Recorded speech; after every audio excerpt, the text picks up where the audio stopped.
Hi, it's Lee of Nursery Podcast. It's come to my attention that there is a podcast called The Nursery Podcast, which just popped up out of nowhere. My advice to you is to maybe check them out, but ultimately come back to where you belong, right here on Nursery Podcast, with no pretentious "the" before it. Am I right? No, I don't really mean any ill will towards those guys. Do whatever you want. Anyhow, I just don't want you to get confused. This is Nursery Podcast, a podcast from Ohio's creative voice. The other one I think has people from England on it or something like that. Anyways, if you like the music on Nursery, a large amount of it comes from Third Class, my band from Ohio. See thirdclass.net and watch Rock Docs. Pick up our vinyl for $15 while supplies last, and maybe grab our newest t-shirt. It comes in gray, and it has a little childlike sketch of a 2-string guitar on it, and the words on the tee read, "Third Class, Forever Youngstown." It's $10 while supplies last. Order it online.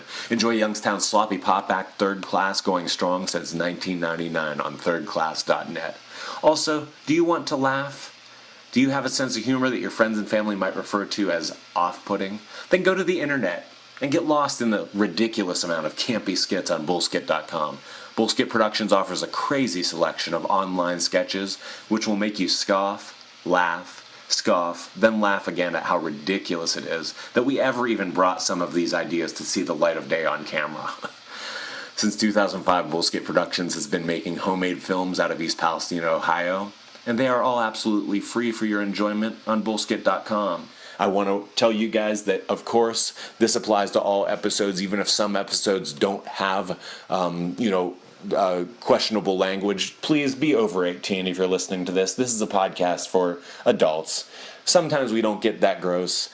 This episode is relatively tame, but sometimes we talk about whatever we want. There are no real rules on this podcast. So, 18 and older, please, and thank you. Thank you guys so much for listening, and please continue to help me build an art scene in Ohio. Thank you.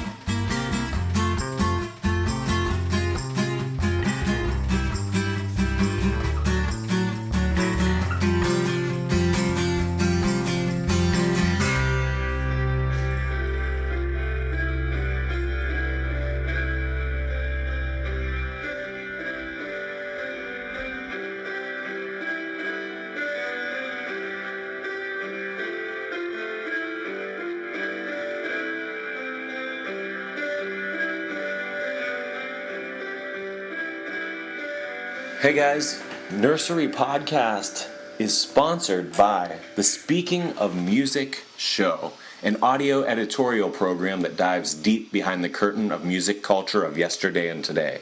Check those guys out on YouTube. They do a great job. This episode is also sponsored by a longtime sponsor, the Orange Avocado. Raw, vegan, gluten-free desserts. They are delicious. Take my word for it. I've eaten more than a few. Gotta check them out on Facebook. Folks, check this out. We got 2 new sponsors on top of those guys for this episode. The first one is Cauliflower Audio. Based out of Cleveland, Ohio, they do analog and digital mastering for vinyl, CD, digital download, and even cassette. They can make safety copies of 1/4-inch master tapes and bounce your digital files to tape as well for some analog tape vibe. Cauliflower Audio can also cut master lacquers for vinyl manufacturing. Cauliflower Audio has worked with musicians such as Reggie and the Full Effect, Dawes, Los Lobos, Joy Electric, This Town Needs Guns, and The Drums, whose own Jacob Graham can be found as a guest on an episode of Nursery entitled Archivists and Cherry Garcia. Go find that episode in our archives. It is awesome. And you heard me shamelessly plugging our Third Class album, Hymns from Some Small Town, earlier. Guess what? A fine studio mastered that baby, and I bet you can't guess which one it was. It was Cauliflower Audio, our sponsor today. Thank you, Cauliflower Audio, for sponsoring this episode of Nursery and for mastering us a great album. You can reach them at 440-539-5457 or visit them at caulifloweraudio.com. Visit facebook.com/caulifloweraudio, or you can find them on Twitter as @caulifloweram. Cauliflower Audio, world-class mastering, Midwestern rates. Our second sponsor is Tabara Productions. Tabara Productions is a full-service advertising agency / video production company, specializing in commercials, branded content, short films, documentaries, and music videos. Tabara Productions provides video, graphic design, and web design services for national, regional, and local clients. Please like them on Facebook at facebook.com/Tabara Productions. That's facebook.com/TABBARA Productions. Follow them on Instagram, all one word, Tabara Productions. And the website is tabaraproductions.com. That's TABBARA Productions.com.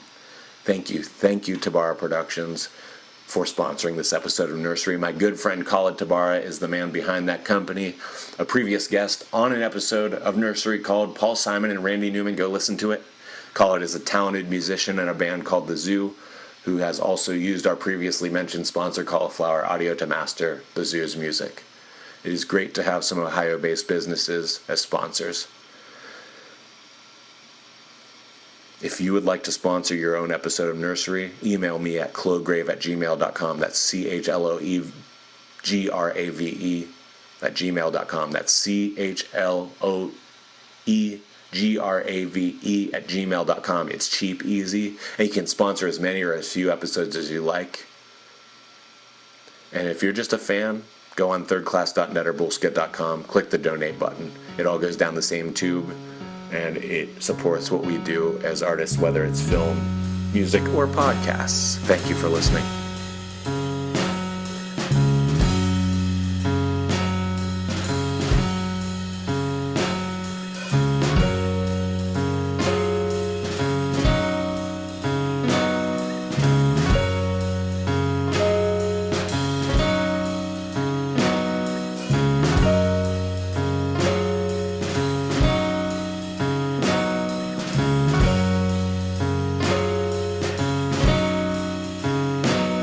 It's cold in this neck of Ohio tonight, and the style is right for a sad winter song. I feel lost like a speck in a pile out of sight, and though I try with all might, I just don't feel that strong. As we walk through a field trekking on snowy dirt, my eyes start to hurt trying to see a smile. And we talk about fears making our story short. You are scared to get shot, your bravery goes for miles. And there's more miles to go as we walk the train tracks. I think we lost the rain back in the woods we just hiked. And the store signs can glow as you walk sidewalk cracks. I think we lost the town back trading street lamps for kites. Hey guys, welcome to Nursery. My name's Lee. I'm here with D-Town. Why don't you tell them who you are, because I don't know you that well. But let me just real quick give a history. I went to a 2011 festival called Nouveau Rock Festival at Cedars, when it was in a location on Commerce Street. Mm-hmm. And my friend Murad, who was the bassist in the Zoo then, now bassist in Sleep Projections, I think he was the one that sought you out and booked a group called The Creek. Mm-hmm. And I was playing in the band that I still play in called Third Class. And we saw you, and you were the only rap act there among a bunch of, say, indie rock or electronic or maybe even heavier acts sometimes. And it was a breath of fresh air, and I became kind of a fan overall. Then some years passed, and I came to Club Pandora recently to see a release from D-Town, you, and not to say that The Creek is defunct because you're still moving and stuff, but a nice little like offshoot solo release called the North Sider EP. Mm-hmm. So what do you have to add to that? That's all I know about you. Just a rundown, if I had to introduce myself in 10 seconds or less, my name is D-Town. I'm MC, a rapper from Youngstown, part of a hip-hop group, The Creek. We've achieved several accolades, including Best Live Performance nominee in the Ohio Hip Hop Awards over several years. And I just released my solo EP as well, which is the Northsider EP, which you mentioned. So that's a little over 10 seconds, but that's pretty much the rundown as far as like who I am. Yeah, and this is long form. Part of the reason it's called Nursery is because this is just a place where things can grow. We can get our facts wrong. We can incubate a conversation, and we can run long. So don't worry about any of that. But I like your plug. I like the way you introduce yourself. Why don't you tell me then? It's pretty much totally against the grain to be like a musician in Ohio, let alone be like someone who specializes in rap and hip hop. What do you like think of as an Ohioan of this place and what it does for music? What do you think of Ohio? Well, it's really weird. It's really weird because I think that there was a point in time where rap was pretty much like non-existent in Ohio. Yeah.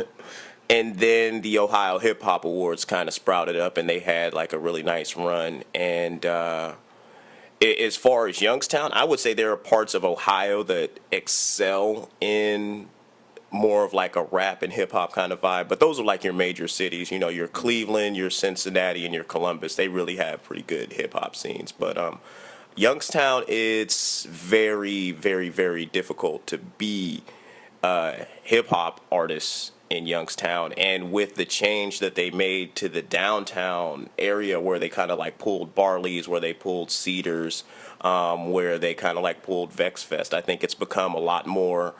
I want to say it's become a lot more competitive, and it's become a lot more exclusive as far as like a live entertainment standpoint in the city.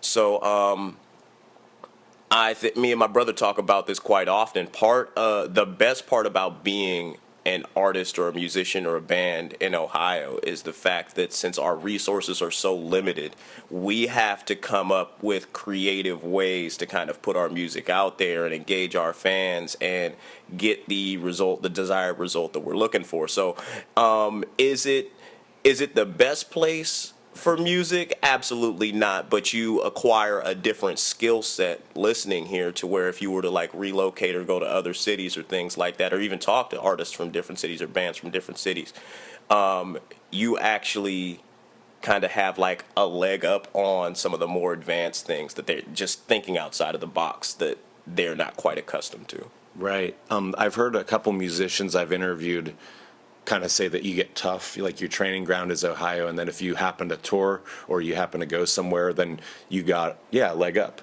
and that's a cool thing. And I guess when I came and saw you release your EP as D-Town, and I saw a couple other acts. Would you say, I mean, I'm undereducated because I'm a musician and I miss out on actually attending shows without being like a part of them. Would you say that was like a big bite out of the rap scene in Youngstown? Like, do you know everyone who does rap in Youngstown, or are there more that I don't know about? There are more that I don't know about. So, okay. Well, that's good then, huh? That there's more rap than just you. I didn't know if you guys were just like we do rap, we're trying to find friends, this doesn't happen enough in Youngstown, or if there's more around, who are they?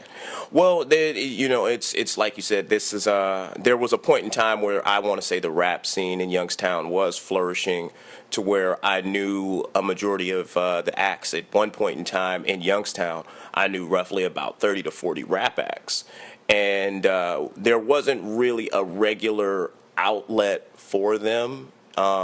We would do, shows at Barley's once every quarter, once every 3 to 6 months.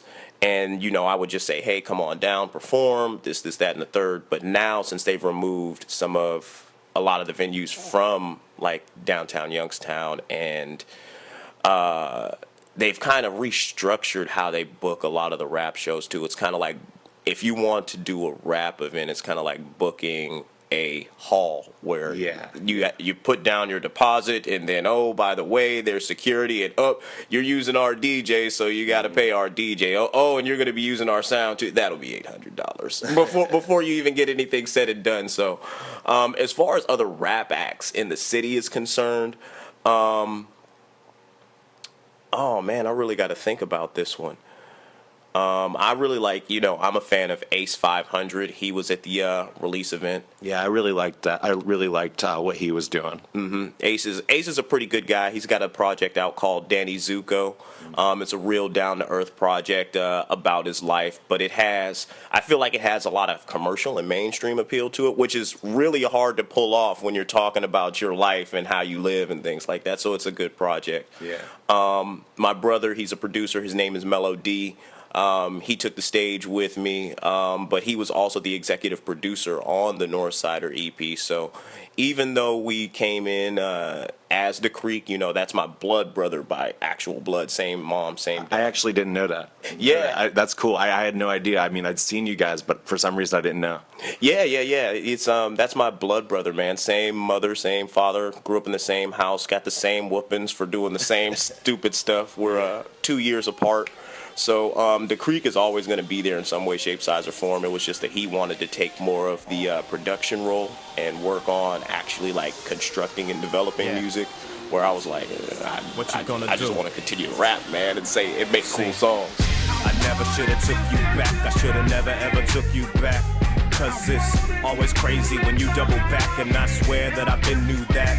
Look, shut up, bitch, talking about you gon' snap on me. I like the ass in this motherfucking Applebee's. Didn't mean to call you bitch, that's just how I'm feeling. Emasculate me in public and I'll go through the ceiling. Talking about what a real man does. I built this relationship on trust and love. Brought you the sun, moon, and stars in this bitch. Now you talking about you need more space in this bitch? There was a guy here, he actually moved out into Rancho Cucamonga, my older cousin Arafat, which is, he's, if I had to say who really had an influence and an impact, not on per se my style, but how I approach, like putting my music out there and marketing my music and educating myself on the ins and outs of music. He was the person that really challenged me, like how to do things. Like he was a lot more successful than I was at the time. I came in, I was 17. He might have been roughly about 25 or 26, and I would ask him for answers, and he would hand me books back. So I actually have a book on music business over there that he gave me. It was one of the first books that he gave me, and it really changed my perception on how to put out music. Like there has to be you have to have some type of education. It doesn't have to be like a bachelor's degree per se, but you have to educate yourself some way in some shape, size, or form to know what's working for other people, what has worked in the past. And, once you have all of that information as far as where other people excelled and where other people failed, you can take that and implement it to yours, and it will actually kind of like shorten that route to success that you're trying to take. Well, that's cool. I notice a big difference between rap or say like pop shows versus like indie alternative shows, which is the scene that I'm in a lot. Not to say that Youngstown isn't all one big scene. We're small enough that everyone here are friends. But I noticed that it was really cool, and I actually really thought it was a nice thing. At your show, you said like, "Hey guys, I'm about to start my set.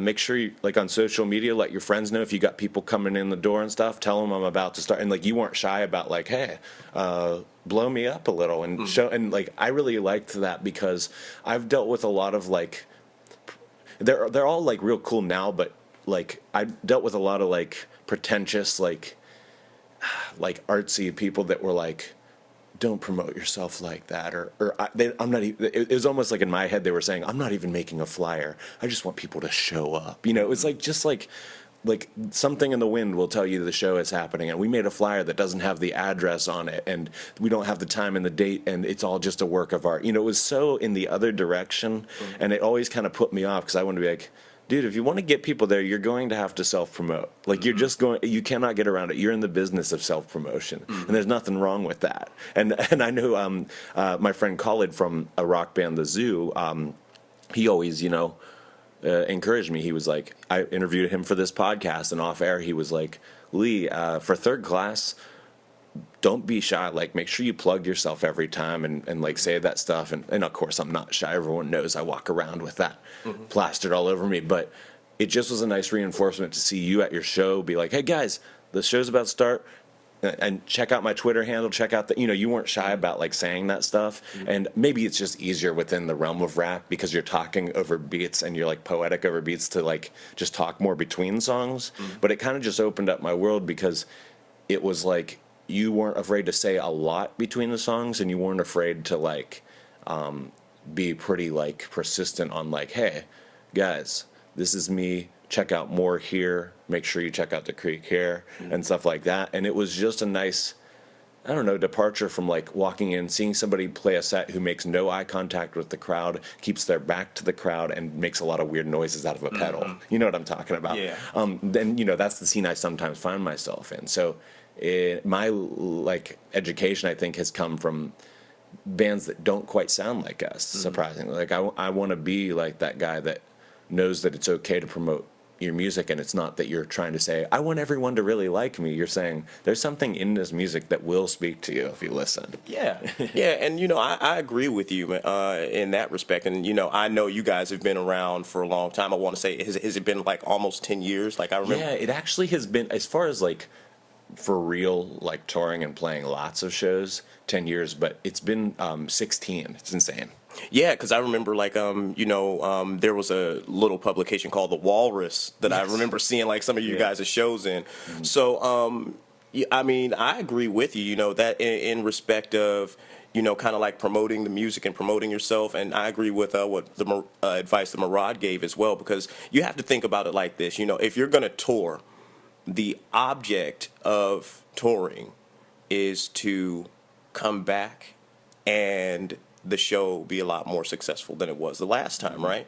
So how do you make that happen? There's a ton of moving parts to that situation. There's a ton of moving parts, and there's a ton of things that you can say. But one of the strongest things that will have a positive impact on that show being a success, even more of a success the second time around, would be if you can get everybody in the crowd to at least recommend that one friend check out your music, or one friend come with them the next time, or something like that. So and this is going to sound actually really crazy, like I spend more time rehearsing what I'm going to say between songs than I actually do with the song itself. Well, that makes me feel better because I just thought like you were just that smooth and that charismatic that you had all that just on the tip of your tongue. So it's cool to know that you had some structure to what you were going to say. Yeah. Well, I got a part of it. I do have a small background. There was a little urban nightclub that was in Youngstown for a little while. There was a urban night at No Days at one point in time, and then we had the Love Lounge from, I want to say, from 2010 to 2011, something like that, in which I was hosting like nightclub events. It was like the urban crowd would come out, and it would just be not really a lot of the music that I would listen to, but it was really good practice for me to get on the mic and to see what it was that people responded to. What music they responded to, how they respond to when you say certain things. I know, for example, like at 12:15, the party's just starting. If they play some Gucci Mane or something like that, and there are a lot of women at the bar, and they're not necessarily on the floor, the goal is to get them dancing. Yeah. So I would say something to the extent of, yo, it's time to turn up right now. I need all of my dimes, single file line to the dance floor. Grab your drink, let's go. We're turning up tonight. And then the beat would be awesome. So I do have some experience in doing it, but to me, it is about, you're there for the crowd. You're not just up there performing. You want to make them a part of the performance. So I'm like, hey, pull your cell phones out, take some photos, hashtag it, let them update it, let everybody know this is where we're at. And part of that was we took the selfie, and that's how we ended up getting you down there, because you thought it was over. That's right. I thought the show was over. Dude, this is amazing. I don't know if you know this, but my wife and I were laying in bed. I got off work just late enough that I thought I missed it, and we were laying down, totally ready for bed. And I see that selfie. See, this is a perfect example. Yes, you're right. I see that selfie. I think I saw Murad. I saw a bunch of friends that I'm now friends with through social media. It's all this big connection now through like your friends that I know like music, and like. And I was like, Ellen, they're taking a photo. I don't know if this is like, wait a minute. And then you were like, about to go on and just come on down. And I was like, okay, man. He said they're not on yet. I got to go. I've got to go. Like, I don't know if this is going to happen again. This is, I believe, the first performance under the title D-Town in Youngstown, as far as I knew.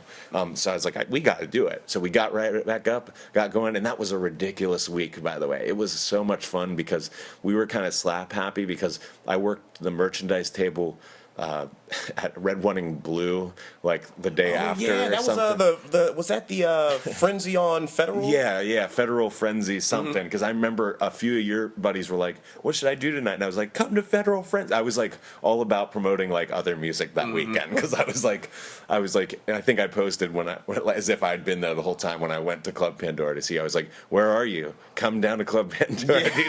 As if I wasn't just in bed 5 minutes ago. But yeah, I was all about like plugging friends, acts, and people that I had kind of discovered.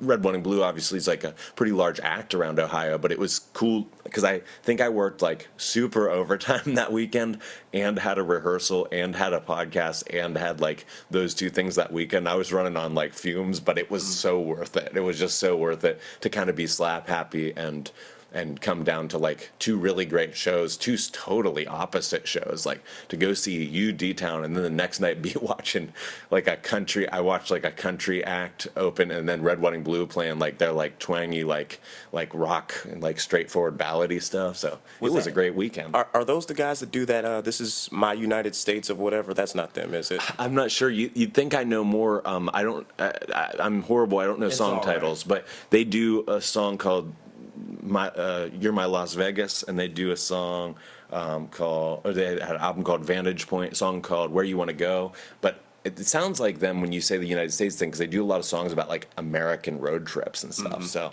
could be. But then, so you're talking music, you're talking Ohio, what would you say if you, oh, by the way, listeners, go back to an episode called Roy and Roy, check out, there's D-Town music in that, and there will be D-Town music in this. Awesome. For sure. And skip over the weird impression of a guy that likes Jimmy Buffett and fast forward a little, and there's all these cool music plugs of like D-Town, a couple other acts. My friends in third class and a couple other friends were like, "What was that episode called, Roy and Roy? What did you do?" They were like, "You had the coolest like monologues from Friends and the best music, and then you ruined it with that little skit in the middle." So it was so funny. So listeners, go back if you want to hear other D-Town songs. I'm going to try to put different ones in this one, and obviously just go. And what site should they go to? What's their big like gateway site? The big gateway site is executive-dtown.com. That's EXECUTIVE-DTOWN Delta Tango Oscar Whiskey November. .com. That's cool, man.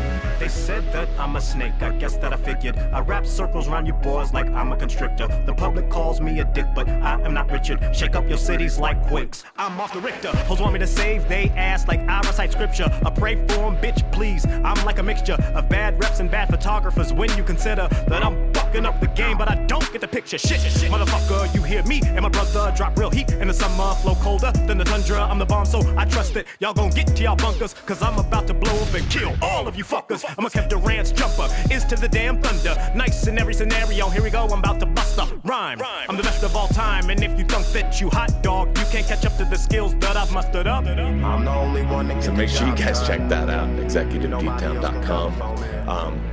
To move on a bit, but still stay in music realm, if you had one song you had to take to a desert island and only hear that song the rest of your life and never hear any other song, what would that song be? That's easy. If I'm on a desert island, it's definitely going to be, and this is going to be crazy because it's not going to be a rap song. Oh, really? Okay. Yeah. Gorillaz El Mañana.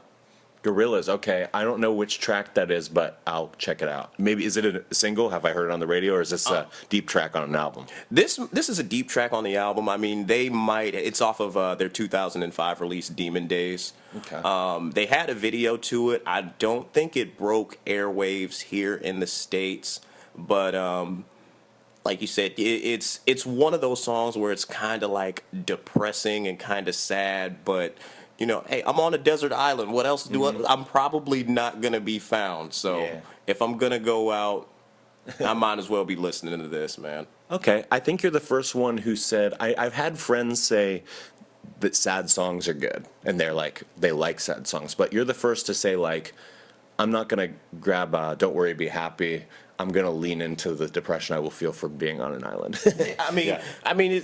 Let's be realistic here. You know, you can only play like Pharrell's Happy for so many years before you're like, it's nothing fucking happy about this place. Yeah. Are you kidding me, man? So That's true, man. I mean, that might just drive you nuts. That's true. And then, so you said what you were doing, what you think of Ohio. You talked about your favorite song. What do you think, as an Ohioan, what's your like religious landscape in Ohio? Like, what do you feel you are now? How old are you, by the way? I am 29 years old. 29. I'm 31, so we're near the same age. What is your religious landscape now that you're in your late 20s, or have you changed at all, and what were you originally? You know, I'm kind of just navigating through. I mean, it's we're talking about like from a musician standpoint or like from a religious standpoint. Any standpoint. I guess like in Ohio, I ask this question, like, what religion are you, to my guests, and you think because it's Ohio Bible Belt, everyone says Christian, but they usually have a variation on it. Okay. So yeah, what were you raised as? I was raised as a Christian, but I have to be completely honest with you, haven't read the Bible. Haven't been to church in I don't know how long. Mm-hmm. Do I believe in God? Yeah, but that's, you know, it's nothing. I don't want to say I don't believe in anything extreme. You know what I mean? But Okay, you said you were raised Christian and you didn't read the Bible. yeah, you know, I mean, it's one of those things. Like, am I just like a reckless young guy out here just like, I'm gonna do what the fuck I want? I'm like, no, I believe that you know, every action has an equal and opposite reaction, and, you know, the energy that you do put out there can come back on you. Do I intend to start my spiritual journey here soon? Yeah, considering the fact that I'm going to be getting married here soon, I want to at least start to build that marriage around something to where when things become a little more difficult, you know, we have something that we can come back to. Mm-hmm. But yeah, I mean, I was raised as Christian, still believe in God. I haven't really deterred from that, but I never really educated myself on like religion and practices of Christianity. Samesies. You know, a lot of Ohioans will say that. I was raised as a Christian. Most of us were. But then, yeah, let's think about music then. Do you have a spiritual element in your music, just personally or that you're trying to convey? In my music, really what I try and derive it down to, especially in rap, I feel that rap has become very manufactured within the past 10 years, and I attribute a lot of that to the advancement of technology and how music is distributed. It's if you look at how rap music is going, and I'm sorry if I'm going off on a tangent. I promise I'm going to get to your question. This is good. But rap music is in the phase right now that disco was in when disco died.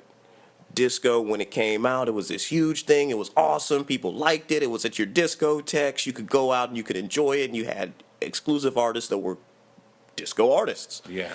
And then what happened? Celebrities started making disco records. And it became less and less serious. It cheapened the brand. And as it became manufactured, everybody started doing disco records. And then what happened? Disco died. It never came back in any way, shape, size, or form. There were people that still hung on to it that, you know, that were really huge disco fans. But was it the same, you know, Did it resurge? Was it a prominent part in the music industry like how it was years ago? Never did. Rap, we're in the same place. You know, we started off, we had the Nas's, we had the Jay-Z's, we had the KRS-Ones, we had the Sugar Hill Gangs. And then what happened? Paris Hilton gets signed to Cash Money. She puts out a fun little record, you know, and you know, we've got Shaq who's made a record. So there's an element to it that's becoming very manufactured, and I feel that it's that's some of the most extreme instances, but there's an element to it where it's becoming very manufactured, and a lot of the authenticity is being taken out of it. So when I put my music together, I make it a point to tell stories or to speak on something that is derived from my immediate life. And the reason that's important to me is because, like I said, there's a lot of authenticity that's being taken away from it. And a lot of times, especially with some of the rappers that I knew around here, they create a character for rap, which is fine. It's okay because it's entertainment. I get it. You're creating a character. Yeah. But at this level, what I've noticed is some of them create that character and then they believe they need to live that character. Interesting. Yeah. And that's what gets them into trouble. So I make it my mission statement. Hey, when you approach a song, you know, you're going to come out of this thing the same guy that you were when you came into this thing. If you're telling a story, know it's a story, tell it from the third person. If you have to tell it from the first person for so the concept isn't so straightforward to kind of give it some replay value, that's okay. But understand that, you know, you're not going to be the guy that was shot 9 times, that was, you know, that was in the hard times for, you know, this, that, and the third. So when it comes down to like a religious element or what it is that I'm trying to convey into my music, really, it's the fact that I'm just trying to maintain who I am and not lose track of who I am, because I've seen others just to do that, and it baffles me. Check 1, 2. See, how many years? Funny how we always seem to meet up right here. And no matter how much in you that I've confided, the conversations always seem so one-sided, seem so silent, always been quiet. Now I'm starting to wonder, is it something wrong that I did? I'll apologize 1,000 times over, only if you promise to quit with the cold shoulder. And it's mad fucked up that you don't speak and play me out like this every single week. If I didn't need you, I would just step. I don't really need the stress. Just say something. Say, oh baby, what's left to say? Please tell me what's left to say. Yeah, you know, I had a conversation with my friend Peppy in the band Third Class when I interviewed him, and he was kind of making fun of me because I kind of get a little upset with vocalists who are kind of more contrived sounding, and I think it kind of speaks to what you're saying about like someone who plays a character. Like, it's not because I think I know what's real rap and what's not, or what's real pop and what's not, but like Jay-Z, as much as he talks about, like, every song is about how great he is, he's good, and that's great. But then Iggy Azalea, great internal rhyming, great like whatever you want to like about it, but it's such a character to me that I can't really take it in and really process it correctly. And that's my own hang up. That's some chip I have on my shoulder. But that's another example, like, as flashy and as overproduced as pop music is, like, you might hear like some pop record maybe by Corinne Bailey Rae or something. Maybe she's not maybe a great example, but she's got a pretty flourished voice, but she's like real to me. That sounds like it's really her. That's her real life. And she might, even if there's a lot of people working under her writing lyrics, she seems like to be genuine. And then, and I know people are going to hate me for this, Sia, for whatever reason, so theatric and like more power to her, but for some reason I don't buy it.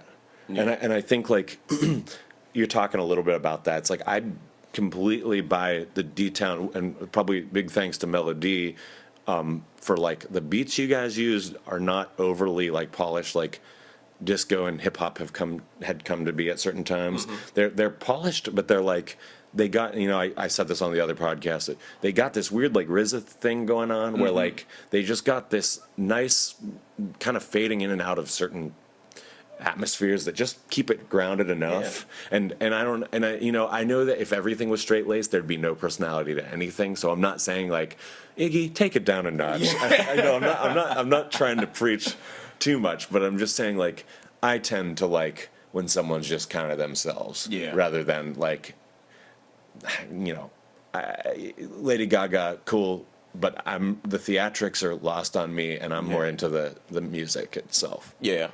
And I mean, you know, Iggy catches a lot of flack And I don't want to say rightfully so or wrongfully so. I mean, you know, at the end of the day, who you like and who's great and whatnot is always subjective in rap music. You know, if you ask somebody, you know, who are your top 5 lyricists, and you ask another person who your top 5 lyricists are, you're going to have a debate that goes on for days. So I think really with Iggy, and I'll segue back into the Northsider EP in a moment, but with Iggy, a lot of the backlash comes from her being an Australian. However, when she raps, she has a Southern accent. She has an the Australian accent completely leaves her. So when you say you feel like it doesn't sound authentic, it's, you know, it's almost kind of like she's reaching in some way, shape, size, or form. So, but you mentioned the production on the Northsider EP and how it sounds kind of like a Wu-Tang type sound. Yeah, and at least something close to that. Yeah, that's fine. That's fine. And, you know, that was actually done by design. It was a very calculated decision that I made when I was going to become a solo artist. Me and my brother have been making music seriously since 2003. And we've put out a lot of music, and our lifestyle has changed significantly. Like, you know, I said that at one point in time I was really heavy into like club scenes. You know, you could go downtown Youngstown on a Wednesday, Thursday, Friday, Saturday, and depending on if it was a 3-day weekend, Sunday, and you would probably run into me down there, whether I be at Club 9, whether I be at Barley's, the Love Lounge, the Lemon Grove. I kind of just like jumped back and forth between them. So that's what my lifestyle was. So the music that I did a while back kind of like reflected that lifestyle. A lot of them was really up-tempo, jumpy, club type records. But I started to pay attention. Like when I decided to do a solo album, I was like, okay, I need to take a look and see what records people are responding to the most, and that's going to determine the direction I go. Because it's about, with every project I do, I try and get a little bit better. And you know, at first you might be taking a shotgun approach to where you're covering a wide spread of things. Yeah. But eventually you want to become a sniper and hone in on that target and hit that target each time, every time. So there were a couple songs that I did that got a very positive response. Dizzy was one of them, which was off of Clock In. Different Mold was another one of them. Blue Sky was another one of those songs. Voodoo was another one of those songs, which I kind of just put out to see how people responded to them. And all of them had that same element that you were talking about. They all sound kind of like really soulful, like sampley, like type RZA type sounds. And also the subject matter was it was in the lane of either like storytelling or me talking about things that had actually occurred in my life. And these were the songs that were connecting with people. So I said, you know what, when I go to put this album together, I'm going to base it around this type of sound and this type of element. And if I do that, it will be more successful than the albums that I've put together in the past. How they gonna hold me back now? How they gonna hold me back now? How they gonna hold me back now? I will never back down. Put your hands in the sky. I will never back down. Now put your hands in the sky. How they gonna hold me back? From a city where tomorrow's never promised. Now that's today, let's keep it real, let's keep it honest. Poor city, rich hoods, tell me what you call it when there's no job markets, it impoverish your pockets. I'm a Youngstown native just trying to make your playlist or at least be famous in a 1,000,000-mile radius. I'm a disgruntled veterinarian, so when I say that I'm sick of helping you bitches, just know that I ain't playing, goddamn. It was a very calculated decision with me going that direction.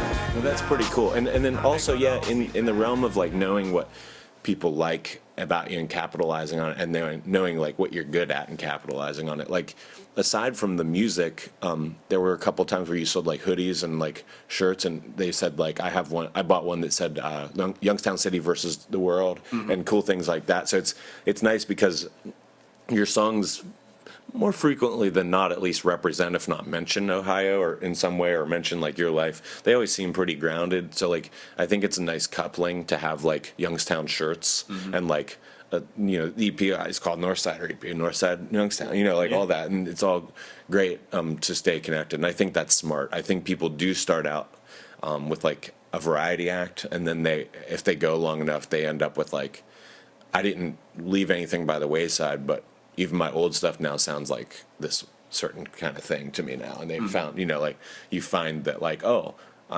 this is the way. It's almost like you could probably in 10 more years do some weird like songbook collection of all this kind of stuff and revamp it, but still have, like, and that's a big idea. But I thought about that for third class too. Like, it's like, you don't realize that like a lot of stuff with one little tweak, maybe like some of your first stuff or some old The Creek stuff, like you could go back and listen and be like, oh man, like I can really like apply this, or maybe my live version of it will be different because of my new thing and what I've discovered I like and stuff. And you go on and on about that. But yeah, I mean, I think you definitely like, as an Ohio, even just saying Ohio rapper is enough to kind of identify like your sound. Like, it's enough right there to know that like, okay, someone's not rapping about New York or LA or Compton or whatever. It's most of the time about Ohio, and that's cool. But then what would you say then you think of when you hear the word nursery? Like, you don't have to say this podcast, but what comes to mind? Kind of an abstract question, I know. It's all right. I think of babies. I do. I think of the nursery wing in a hospital. Yeah. And that might be because my fiance has baby fever. I don't know. Does she? Yeah. I was gonna ask. Yeah, she does. You don't have kids otherwise? No. You have baby fever yet? I'm 29, so I better hurry up, right?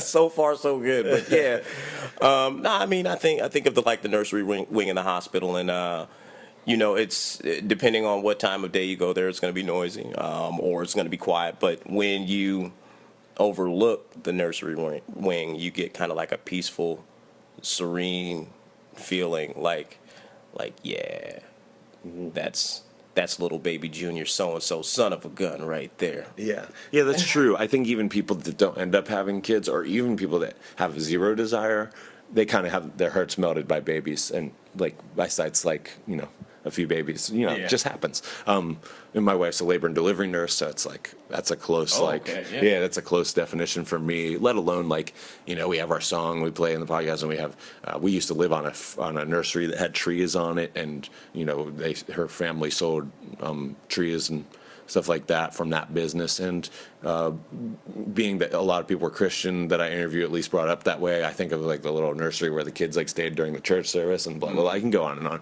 and then maybe it's just me justifying myself, but I like that word because it has a few things you can go to and that might apply to this podcast.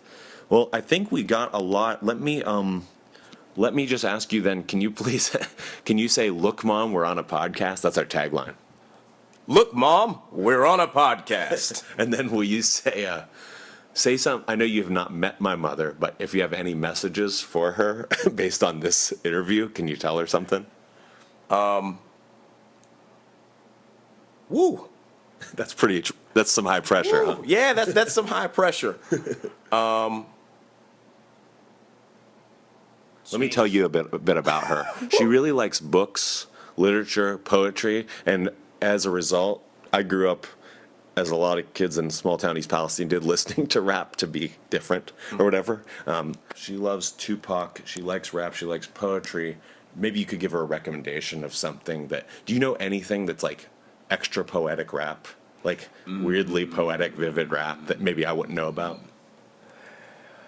There's a song that I like that I would recommend if you're really into like good rap songs. It's kind of sad. But you know what? I like sad rap songs, but there's kind of like a semi-story behind it. Listen to The Roots, Clock with No Hands. Oh, that's a good song. I knew that one. Yeah, that's a good song. I like it. So I would say check that one out. And plus, that's a nice like little Clock with no, that's not the one that samples You and His Army, but that's the best song on Game Theory. Like that's my favorite song. Yeah. On there, if not one of the top 5 best Root songs I've heard. Yep. But that song is about a man looking back on his life, wondering what happened to his friends and why they may not be friends anymore. Wow. Well, Mom, go listen to that song. You might like it because my mom is one of the few people that draws a direct line from short story, prose, poetry to rap. You'd think everyone would. That's what it's about. But unfortunately, they don't. Oh. People think rap is some sort of. People kind of think you compared rap and disco, but disco is cheap, like weird music, and rap is good, like poetry over beats. You know what I mean? Like it's like, and I'm not saying disco is bad. No. I'm just saying like. People don't understand the literary origins of rap and how important that is, and that it's poetry. It is poetry. I mean, that's what I'm trying to say. And that's, if there's no other merit, even if you're someone who's like, what are they doing? They're loud. That beat's too loud. They're being rude. Whatever. All that you go into. You got to know it is poetry. You just got to remember that, man, because poetry is so out of favor. And if one doesn't defend the other, we're screwed. Either if you think poetry is like ridiculous and hippy dippy, listen to rap. If you think rap's too rough and crazy, and you think you're into the fine arts, then check out. Don't you understand? Like the poetry is it? You got to come from one end or the other. I would say this. Because just like there are good pop artists and bad pop artists, just like there are great rock acts and horrible rock acts, just like there are great classical artists and horrible classical artists, the same can be said for rap. A more poetic type of band that I would also recommend listening to would be Atmosphere. Oh, cool! Yeah, Atmosphere. I'm really into their stuff. They had a heavy influence on the Northsider EP. They actually have an album called Southsiders. Oh, yeah. So that's. I know Atmosphere is a good song that's kind of pops on one of their records called Best Day, which is real nice. And that kind of pops because it's just like a plinky piano line and lots of like telling people like, man, this is a bad day, but keep going. It's a real good message. Yeah. I like those guys, man. I like those guys, and a lot of their music is. Some of their tracks can be very cryptic and yet very poetic. So if you're looking for something that's kind of like semi-poetry to where you can kind of listen to it and get your own interpretation on, what it is that they're talking about and what it means and how this relates to me, that's why I listen to them. I try and if I'm having a bad day, I listen to an Atmosphere record about, how a guy's wife may have left him or how they're having trouble in their relationship. And then I'm like, hey, my life doesn't seem so bad, I think this guy's got it worse, man. He just got fired. So yeah, Atmosphere is like you in that, they do actually tell stories and talk about life instead of just kind of every song saying how great they are and that's it. Yeah. So and okay, guys, so I said that thing about rap and poetry, but D-Town swooped in and did correct me and let me just, I know exactly what he's trying to say. It's this. Yes, rap is poetry, but Shaq and Paris Hilton are not poetry. No. So there is a line, and I'm glad that you called me on that. All right, guys. Thank you so much for listening. Make sure you guys go check out D-Town, the Northsider EP. Awesome. Great.